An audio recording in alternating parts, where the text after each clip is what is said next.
កុំកាប់បំពង់រងចាំទឹកភ្លៀងកុំរស់នៅពឹងទៅលើគេឲ្យតម្លៃយើងតម្លៃមនុស្សមិនស្ថិតនៅលើនរណាម្នាក់ឲ្យយើងនោះទេបើយើងខ្លួនឯងគ្មានតម្លៃផងកុំរំពឹងថាអ្នកដទៃមើលឃើញតម្លៃយើងឲ្យសោះរឿងតម្លៃគេមើលឃើញមិនឃើញជារឿងដោយឡែកជាមនុស្សត្រូវមានគោលការណ៍រស់ដោយខ្លួនឯងទី1ធ្វើអីធ្វើឲ្យអស់ពីសមត្ថភាពសិនមុននឹងបន្ទោសអ្នកដទៃចាស់និយាយថាម្រាមមួយចង្អុលគេម្រាម4ទៀតចង្អុលខ្លួនឯងធ្វើអីក៏ដោយសូមធ្វើឲ្យអស់ពីលទ្ធភាពសិនទៅមុននឹងចង្អុលដាក់បន្ទុកនឹងទៅអ្នកដទៃមនុស្សខ្លះចូលចិត្តបន្ទោសអ្នកដទៃមុនមើលពីកំហុសខ្លួនឯងហ្នឹងមែនតើតែម្ដង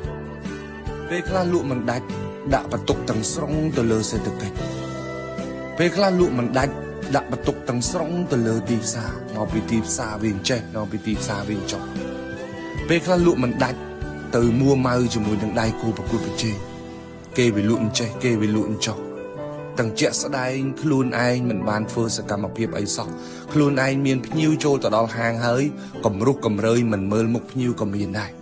អានេះជារឿងដែលយើងមើលឃើញទាំងអស់គ្នា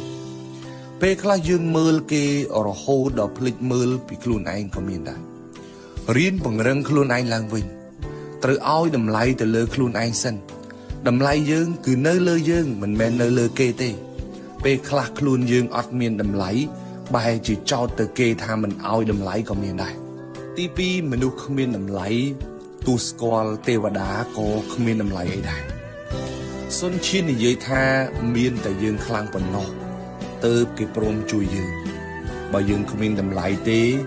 ទោះជួបអ្នកខ្លាំងប៉ុណ្ណាក៏គេជួយយើងមិនបានដែរមុននឹងចង់ឲ្យគេឲ្យតម្លៃយើង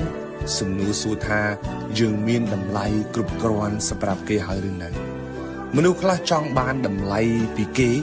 ទាំងដែលខ្លួនឯងនឹងមិនសូវថ្លៃក៏មានដែរចាំថាបើយើងគ្មានតម្លៃសម្រាប់ខ្លួនឯងទេ